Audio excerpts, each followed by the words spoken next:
The president of Argentina, Javier Milei, flew his happy behind over to the World Economic Forum in Davos, and it was a great moment. Told Klaus Schwab and the rest of them to their faces, they're like, yeah, actually, you guys are the problem, not the solution. And I want to play just, of course, it's translated, but I want to play just a little clip of his full speech. Watch. Good afternoon. Muchas gracias. Thank you very much.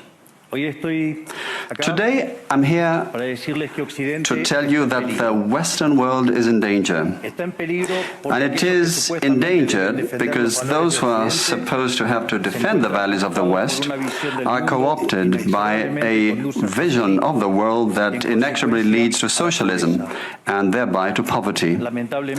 Unfortunately, in recent decades, motivated by some well-meaning individuals willing to help others, and others motivated by the wish to belong to a privileged caste, the main leaders of the Western world have abandoned the model of freedom for different versions of what we call collectivism.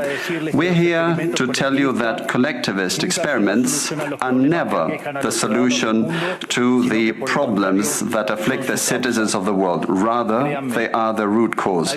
Do believe me, no one better placed than us, Argentines, to testify to these 2 points. Mm-hmm. Now, Jason, you are typically the person that has to watch the full things, has to read the full laws. Did you watch this full? Oh, yeah. It was like a 23-minute speech. Yep, around 23 minutes. Everyone should watch it. Yeah. It is amazing. What's hilarious is no one there can really intellectually, I don't think, go toe-to-toe with Javier Milei because he's not a politician. Right. He's an economist that studied people like Milton Friedman, Thomas Sowell type. Mm-hmm. And this is like if Milton Friedman and Thomas Sowell had a baby. Javier Milei in Argentina. It was a wild night in Argentina, you know what I mean? And Milei. Yeah, but wait, there's one other thing there that I'm not quite sure makes sense. We won't go into that. Okay. Are you a scientist? Are you like a biologist? I'm not a biologist, so this what is do I know? Bullcrap. This is this is for all the Gen Xers must love him. Well, at least that think like I think, because all of us wanted like a Thomas Sowell, Milton Friedman ticket. We wanted those two guys. Yeah. That would have been amazing. Well, if we can't have that, we can have Javier Milei because he's a similar thinker. He's a big-time thinker, and he has the balls to say what needs to be done. Like, let's abolish the state bank. Like, everyone there was like, oh my gosh, like, what did he just say? It's completely backward of how people at the World Economic Forum talk. But I mean, he was talking about how socialism is the enemy. He said that like big taxes, lead to corruption. And he's just like staring right at him. I mean, he's clearly just basically standing there and flipping everybody off while speaking. Like it was a machine gun middle finger, just keeps going off. It was awesome. Did you see him get interviewed right as he was stepping on the airplane to leave? They knew this was coming so right as he was leaving, this came out before he did the speech. The reporter was like, President Milei, why are you even going to the World Economic Forum? And he's like, I am going there to inject some freedom into a place that doesn't have much. I was like, dang, I know. It was amazing. So I want to play one more clip here that we have. You mentioned him talking about taxes. Let's play a clip of him talking about taxes and freedom. Watch. They say that capitalism is evil because it's individualistic and that collectivism is good because it's altruistic, of course, with the money of others. So they therefore advocate for social justice. But this concept, which in the developed world became fashionable in recent times, in my country has been a constant in political discourse for over 80 years.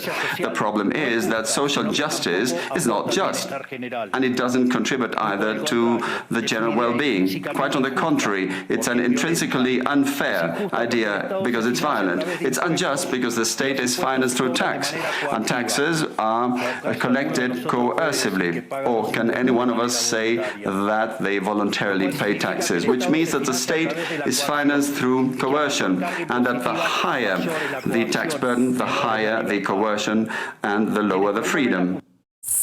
So good. That was the intellectual way of just putting a meme that says taxation is theft. Exactly.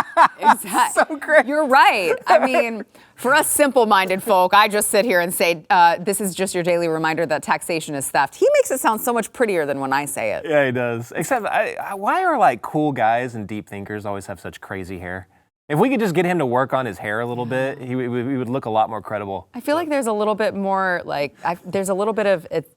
Like, you have to be a little eccentric to be one of these deep thinkers, I feel like. Oh, yeah. And plus, that just comes with crazy hair. That just comes with crazy hair. Yeah. And there's a lot of libertarians that look kind of similar, you know what I mean? But they're just right, actually. They're not willing to be like, taxation is left, you know? Like, I don't have hair, so I don't have to worry about it. But if I did have hair, it would probably look like that, I think. Dang it. There was one hilarious part where he ends the speech, and he's like talking about freedom, and he ends it with like, this is freedom, damn it. And then the way he says it is so into it, but the translator sounds like one of those like AI bots, and is like, "This is freedom." That's damn it. That's really funny. If you like that clip, there is plenty more where that came from. Click the link in the description below to subscribe to the News and Why It Matters YouTube channel to watch the full episode.